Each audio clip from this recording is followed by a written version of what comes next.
Welcome back to Morning Footy. Well, this Friday, the anticipated film Next Goal Wins hits theaters, and it tells the inspiring story of Thomas Rongen and his efforts to turn the tide for the American Samoa soccer team. Here's a clip of the film. Turning speed. Hustle, hustle, hustle, hustle. You know what? Forget about it. Forget about it.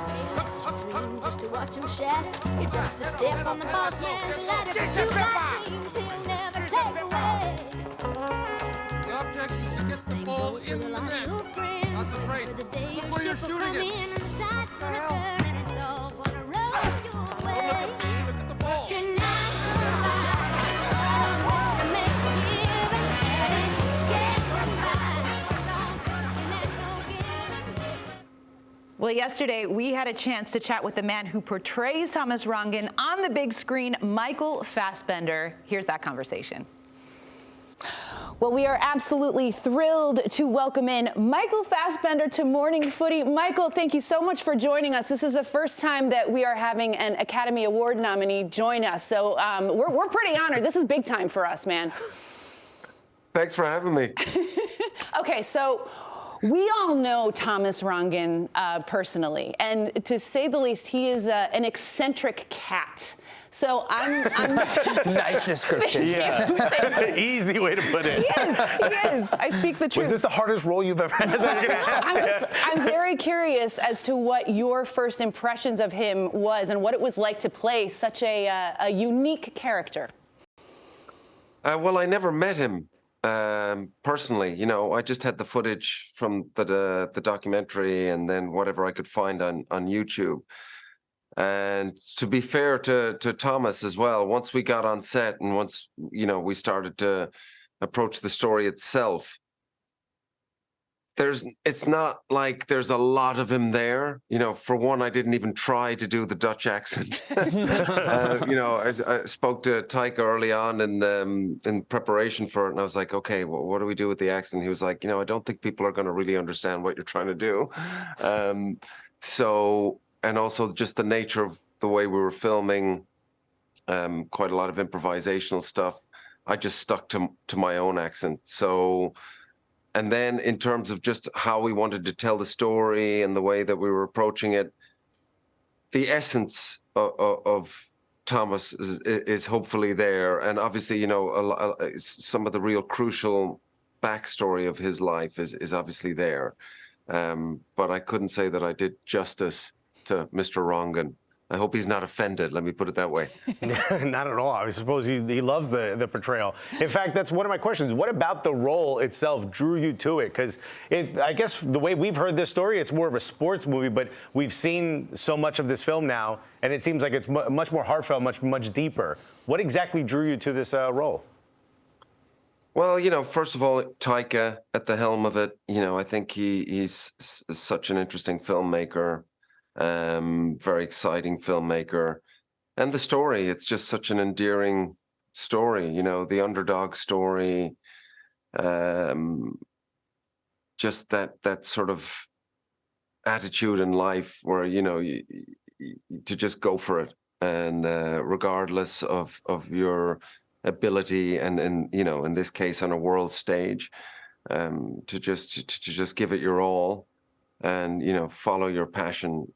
It's sort of intoxicating, that message for me anyway.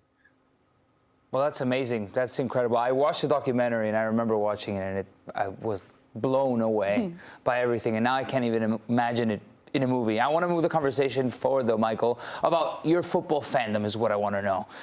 You were born in Germany. You grew up in Ireland. You're based out of London. I know you're a Liverpool supporter, but yes, where does your allegiance lie with national teams, for example? Well, luckily enough, or unluckily, you know, Ireland haven't really performed so well in terms of football or soccer nationally in the last few years.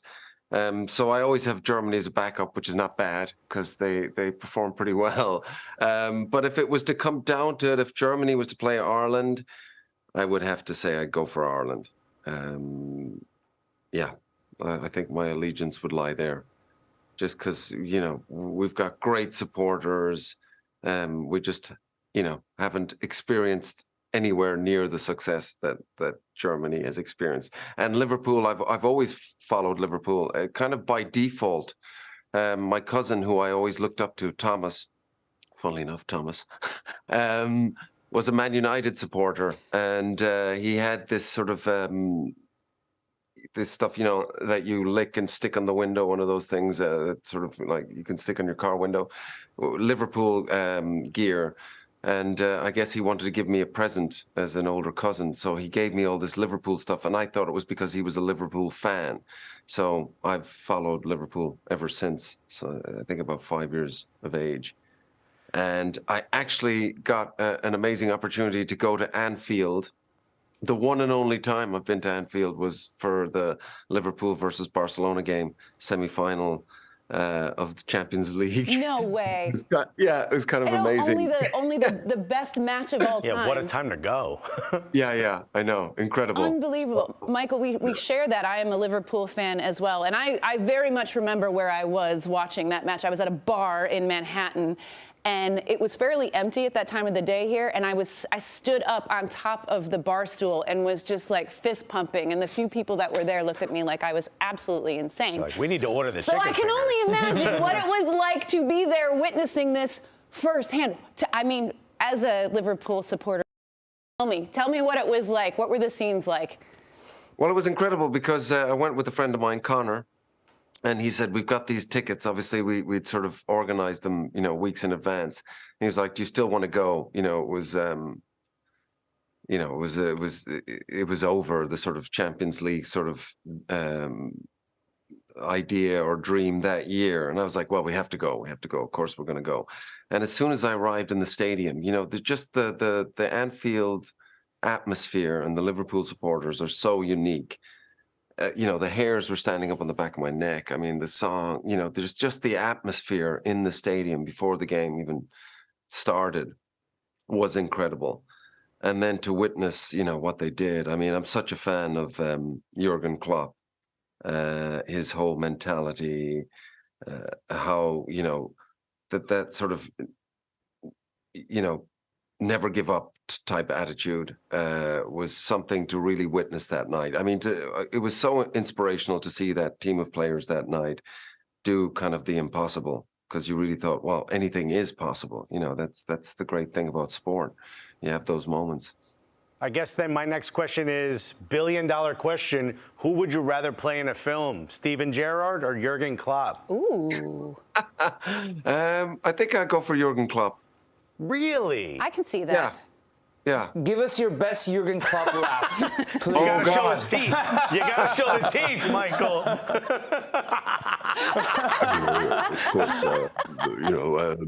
It's football. No, it's terrible. It's terrible. It's terrible impersonation. You're good at cold reads. That was so good. It's terrible. That was so good. It was like one of my lifelong dreams, Michael, is to get a Jurgen Klopp hug, because he hugs his players with such conviction, and I always thought, man, what would it be like to be on the receiving end of a Klopp hug? And I feel like that would just be like a bucket list item. I don't know how you feel about it, but that's where Especially I go. when he used to wear glasses as well, because if you were lucky, a pair of glasses would get broken in the exchange. No, I have to say, it is one of my, my missions or dreams to actually meet him. I find him very inspirational. Would you, if you could win an Academy Award, but then that means Liverpool doesn't win the league or Champions League for the next 10 years, would you do it? Would you take that deal? I'd take the Academy Award. You'll have a lot of good games in between. I mean, we won it after, I don't know, what was it, 25 years or something like that? So I'll take another 10. Yeah, I'll take the Academy Award. Amazing. Who is your favorite Liverpool player? Because there's been so many. I guess when I started supporting, it was back in the day. It was like the candy shirt. So it would, John Barnes. Favorite Liverpool player? I mean, Mo Salah. I would say probably. Yeah. I mean, he's exceptional. What about favorite Liverpool kit? Oh, good one. I would have to say the candy one. The Yeah. candy. The one with the sash, the green, the white and green. Didn't that have But candy? there's also That was white and Carlsberg, red one. There was actually. white and red. Yeah. Yeah. Like the Yeah, we're talking like this is probably in '86. Yeah, so that strip.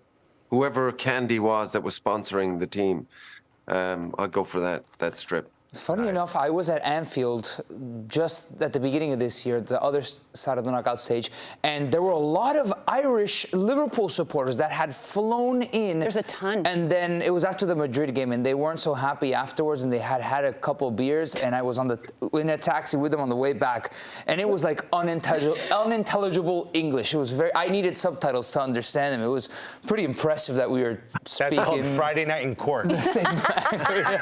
Yeah, absolutely. I mean, I think, Irish fans traditionally within the Premier League, you'll find them either supporting Man United or Liverpool, really predominantly, certainly in my generation. Then, of course, with the success of Chelsea in later years and possibly Man City now in more recent years, but they were the two teams, really. You had Liverpool, Man United. And once you're a supporter, you're there for life, aren't you? So yeah, I'm proudly Liverpool, but I'm not a huge football fan, I have to say. I'll make that confession. In terms of sports, motorsport is kind of really what I follow in terms of sports. What specifically? I've always Formula One. Since probably '89, my grandfather was a big Formula One fan.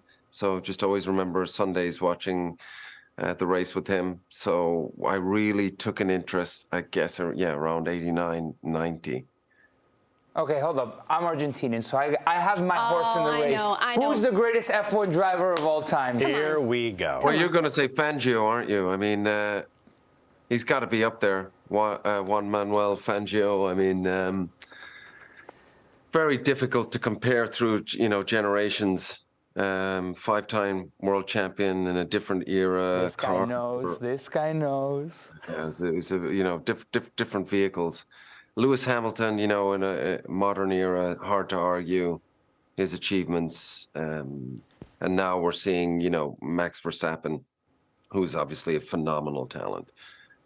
Just whether he gets the car, season in, season out. But yeah, it's interesting because I was a huge, and I still am, Michael Schumacher's kind of my hero. So I think what he achieved at Ferrari is pretty exceptional. Now, I see here that you competed in the European Le Mans. Motorsport is a little dangerous. Buddy, your face is your moneymaker. What are you doing? Well, I've crashed enough times to know that the cars are pretty safe. Yeah, I had it was an absolute honor. I took part for the first time last year, Le Mans, and then I returned this year. Incredible experience. I don't think, the hardest thing I've ever experienced in terms of just a challenge was amazing. And you get to know yourself in the car. I just have to do 6 hours out of the 24 hours. So the two pro drivers that I share with, they take up the rest. So the other 18 hours between the two of them. But yeah, exceptional experience. They make up all the time you lost for them? Well, I crashed with 17 minutes left in my 6 hours. Oh, man. Bummer. That's a bummer. Were you ever on Top Gear? Did you ever do the celebrity in a cheap car, whatever that was called? Yeah, I did do that. Star in a reasonably priced car. It was the one thing that I always wanted to do. So when I arrived there, they were like, "You've done more laps than anybody else." And it was icy, and I think I was third fastest. Oh, Mr. Bean was faster. no way. You lost to Mr. Bean? Like to actual Rowan Atkinson? I lost to Rowan Atkinson, yeah. Oh, my goodness. Never in my life would I That's kind of a expect cool that. tidbit of your life, man. That's kind of awesome. I'll take it. Yeah. For sure. Second to And Matt Mr. LeBlanc, Bean. I think they were the two fastest times. Matt LeBlanc and Mr. Bean. Wow. Oh, yeah, Matt LeBlanc is a big He ended up hosting the show afterwards, yeah. That's right. Michael, before we let you go, one more question about the film. We're big fans of Taika Waititi and his film and the work that he's done. Just for you, I mean, as you said that this is a guy that you have so much respect for. What was it like working with him and kind of like getting a peek inside his mind? It was a lot of fun. You know, he's just, the energy levels are incredible. Just the sort of creative juices flowing all the time. Always, searching for different energy, different takes. Just a lot of fun. Very inclusive. And you can tell that he's doing what he loves to do.